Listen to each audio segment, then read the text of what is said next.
Hello everyone, and welcome to the next edition of Let's Talk Accountable Care. My name is Carson Porter with Accountable Care Law and Policy, and we're joined today by Craig Behm, who's with a company called MedChi. And I'm going to ask Craig to explain what that's all about in just a minute. But you need to know that they are seasoned experts in ACO development. They're one of the few people in the country who can boast that they have created 3 different ACOs, all in the state of Maryland. They have an affiliation with the Maryland Medical Society, and it's a very interesting approach to the ACO industry. So with that as a little bit of background, Craig, why don't you explain a little more about your organization, your role, and what you're trying to accomplish? No, of course, and thank you. And seasoned expert might be a generous term. But so, as you said, MedChi is the Maryland State Medical Society. Part of the mission, of course, is looking out for physician prosperity and population health. When the ACO program and the Medicare Shared Savings Program was established, MedChi, both physician and staff leadership, saw a very positive opportunity. And so I was lucky enough to be in the opportunity working for a subsidiary of MedChi called MedChi Network Services. And the MedChi board and CEO said, let's go for it. Let's see what we can do. So we traveled around the state to our physician members and suggested that if they have any interest at all in an ACO, then MedChi would be in a good position to help them form one. Good. We hit a couple different pockets, actually in rural areas, which was even better. Yeah, that's one of the points we want to underscore for the audience today is the fact that they're operating in small communities, rural areas of Maryland. Now, most of us, as Craig pointed out in our conversation earlier today, don't think of Maryland as being much of a rural state. You think of Baltimore and Annapolis and a few places like that. But there's a lot of farming communities across Maryland. It's funny. The vast majority of population is in that 95 corridor, kind of right in the center. Right. But most of the land is kind of everything else. And so we, in the first round, or in the second round of ACOs technically, a little over a year ago, had interest from small groups of primary care physicians in far western Maryland, which is pretty much drive west until you hit Ohio, then come back 20 minutes. And then also on the eastern shore of Maryland. And then this past January we had interest from a group a little bit farther down the lower shore of Maryland. So it's 3 different pockets of rural physicians. It's probably about 9 hours from one to the other extreme across the state. Did they have common issues, or were there distinct problems with each group? I would say both. Okay. We were very fortunate. First in the revised Medicare Shared Savings Program regulations. The fact that all of our ACOs are one-sided risk models. So there was no financial risk from that perspective. They're also advanced payment, aren't they? Yes, and that's I'm sure that was attractive. incredibly important. So the first barrier was no risk to the physicians, and that was both MedChi leadership and the physicians also no risk. The second barrier was that these small independent practices are independent practices for a reason. So they did not want to give up their MPI numbers. They did not want to form a single tax ID, which of course they were allowed to remain independent as participants. And then the third was because these are in rural areas and there are only small independent primary care practices, they were eligible for advance payment. Are you using the advance payment to implement EHR? Not in probably the traditional sense. Okay. So it was both a blessing and a curse that in all 3 ACOs we had very, very high EHR adoption already. Oh, really? In rural Maryland? That's shocking to me. It was shocking to us. Of the 3 ACOs, we probably have 25 practices. I would say 22 already had purchased an EHR. Well, that's impressive. Well, you're obviously dealing with sort of what you might call cutting-edge entrepreneurial physicians. In a sense. The problem is that the scope of purchasing an EHR to implementing and being a successful, meaningful user is a very broad scope. Yes, I agree. So we did have some very entrepreneurial groups. I would say, to their credit, I think any physician that joined us was very forward-thinking. And we were very happy and impressed to see that in the rural areas. But it is certainly a challenge to work with different levels of EHR use and trying to get these different systems kind of up to the same place. What percentage of your member participants are primary care physicians? 100%. Oh, so there's no specialists at all? There are no specialists. So you contract with specialists? We aren't yet. So the timelines pushed a lot of our policy around the ACOs. I would like to say it was strategy, but a lot of it was just time. So when we first formed them, we were looking at only primary care, and that was obviously the beneficiary assignment came through primary care physicians. It also, as far as messaging and just kind of one of the key benefits of the ACO program is that small community practices, and mostly primary care practices, that have been suffering and seeing costs go up and reimbursements go down, are looking for some way to push back a little bit, to drive higher quality and lower costs in the system, but to maintain their ability to be a community physician. So it really, I think, struck a chord with all of these groups. It sounds like you were playing the right notes, too. Yes, I think so. I think it was... How have you done it in integrating patient influence and feedback and so forth in your operations? I will preface this by saying it's been a slow process. Yes. We were starting with independent groups that they all more or less knew each other, but at their very heart, these are competitors. Yeah, which leads to some interesting antitrust questions. It certainly does. And from an implementation standpoint, first of all, getting back to the idea of the patient involvement and outreach, we've been focusing a lot on kind of change management issues, how do you do work within the office better and more efficiently, more standardized, using best practices. And we hope very shortly to work on much more kind of broader coordination, broader patient outreach, but it's been a long process. Is this an operational process issue or a culture issue or both? I would say both. And I think it's more culture than operational process. It's tough to get people to change their culture. It is. Particularly Indian chiefs like these guys. It is. I mean, these are independent small business owners, Sure. and many of them have been in practice for 30 years. And so it's very hard to come in and say, we know you're not certainly over-resourced. We know you're comfortable. We know your patients like you, but you need to change. That's not a message that goes very far with any of these groups. How did you have some who said, "I'm not interested"? We've had a couple random groups in these different communities, but for the most part, because of the areas that we're looking at, it was really an all or none approach. Especially thinking of Western Maryland, there is a small community hospital, and 3 of our groups are in the parking lot around that hospital. The other 2 groups are just down the street, and that's every primary care physician in the county, essentially. Well, that should change the balance of power between the primary care physicians and the hospital. Well, it does, yes and no. Maryland's a unique state anyway. Right, because of our rate setting system. So, why don't you take a moment and explain it, because there will be a lot of people watching this interview who are not from Maryland and may not understand the setup we have in Maryland. So I'm not sure I can explain it thoroughly, but so Maryland is the only state in the country that has a rate setting commission which sets the payment schedule for all inpatient services from all payers.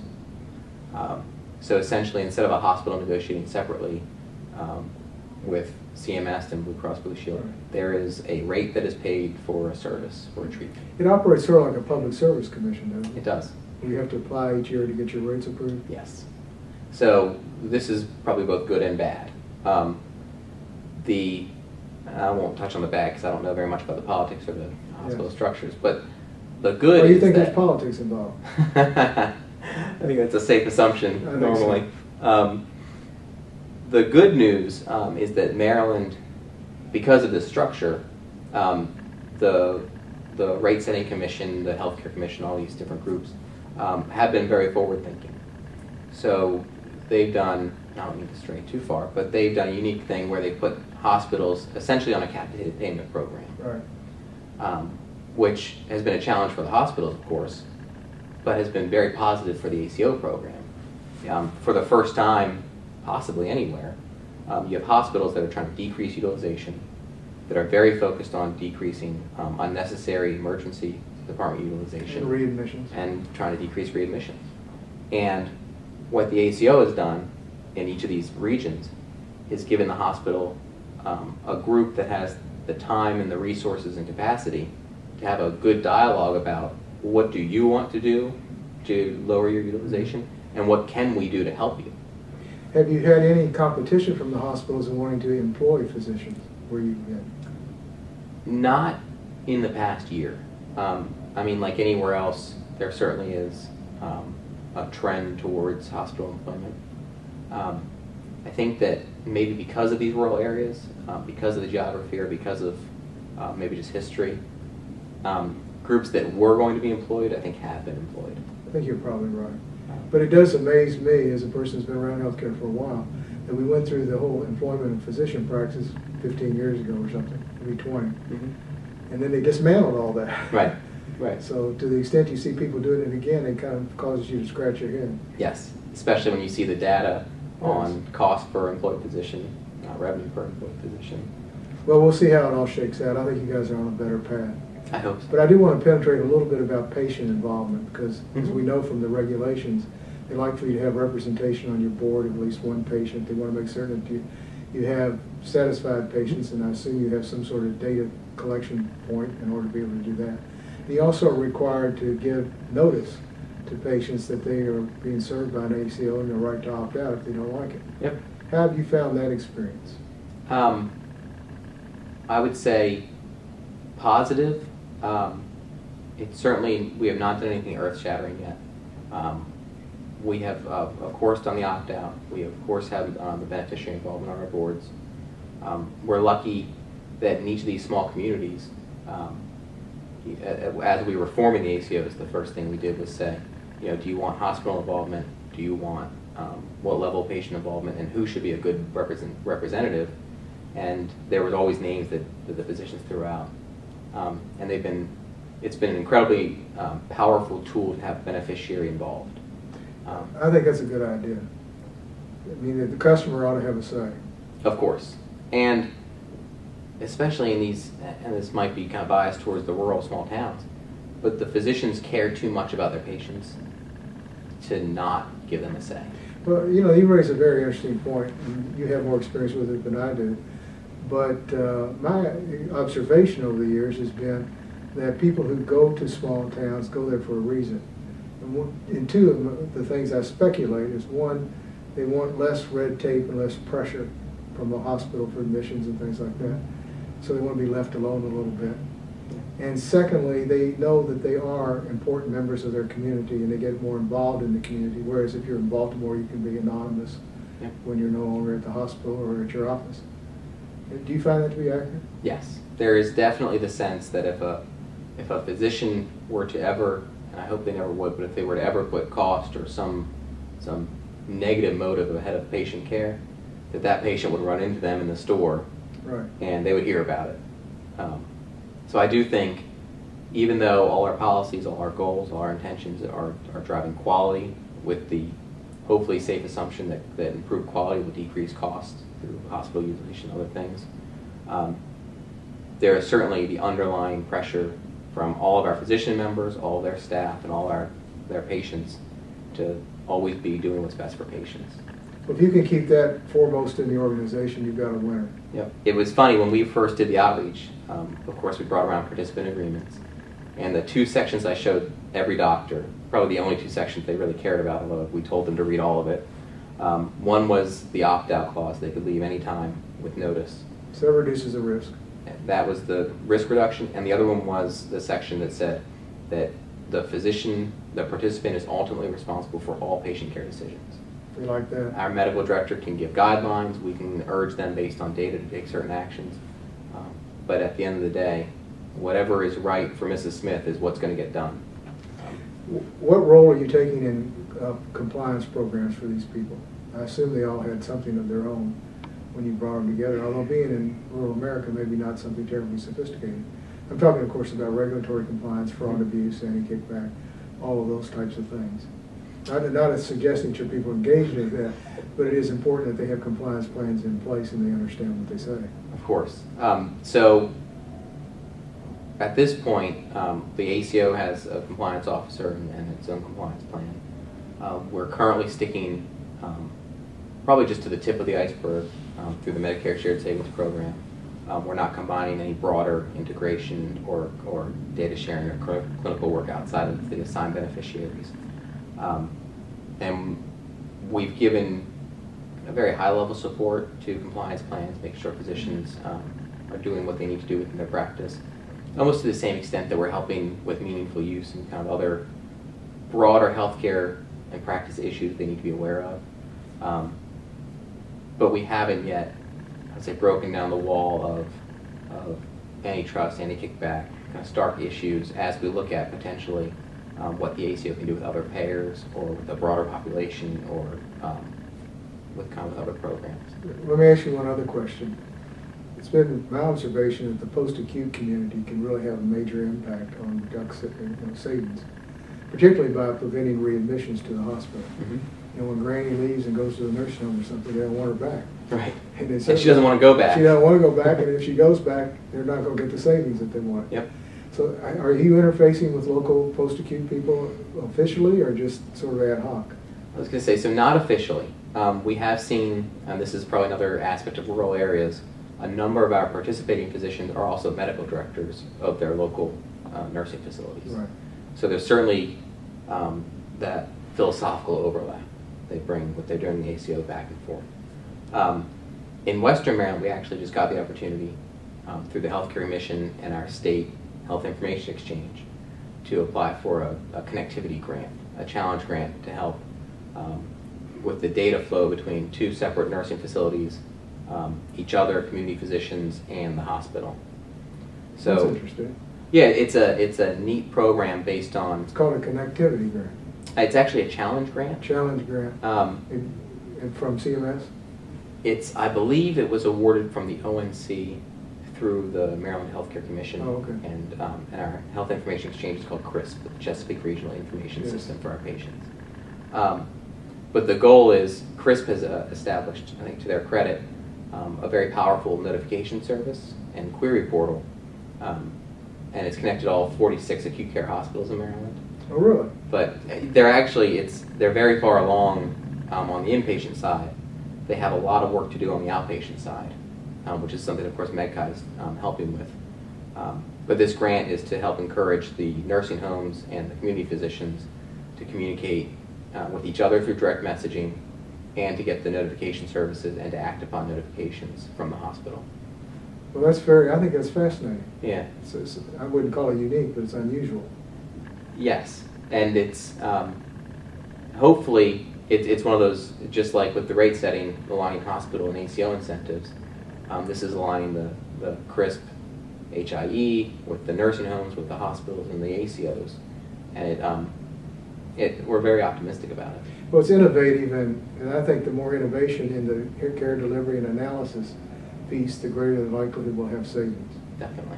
You know, there's the triple aim: improve the population health, improve patient health, individual patients, and reduce costs. That may be a very innovative way to get at that.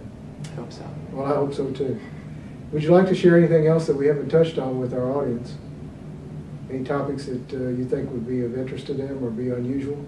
No, I think touching on the fact that we somehow found rural areas in Maryland to do Yes. this, the partnership with the Medical Society, I can't stress enough, has been a very powerful motivator, both on the physician side because it built the trust and credibility, but then just like the patient care and the underlying patient concern is going to drive good intentions, the Medical Society and the mission is going to drive good intentions. So it's been a very, very positive collaboration. One final question. You are in the part of the business chain that basically operates the ACOs, correct? Yep. Are you available to consult with people who might be watching this interview if they want to follow up with you? And/or is your organization interested in moving outside of Maryland into other jurisdictions, or is that premature to discuss? Yeah, I'm always incredibly happy to talk to anybody about ACOs, our experience, and what we can do to help. As I said, expert might be a generous term. I'm not sure anybody's an expert at this point. Well, seasoned might be generous too. Right, right. Premature. Premature. Nobody's seasoned. Exactly. But we are building, through advanced payment, we're building a very powerful IT infrastructure, and case management infrastructure. And I'm hoping it will become a very powerful tool, whether in the ACO program or just other quality improvement programs. So I'm certainly very happy to talk to anybody. Well, there you go, folks. You heard it from the man himself. He's available to give you advice, so take advantage of it. Well, Craig, thank you so much for your time It's today. my pleasure. Thank you. We learned a lot of interesting stuff about a rural-oriented ACO that I didn't know, and I'm sure our audience didn't know, but I think it's very encouraging that you've been able to launch in rural communities, because that's where I think a lot of the rubber will meet the road, but it's often ignored because the critical mass is so low. Yeah.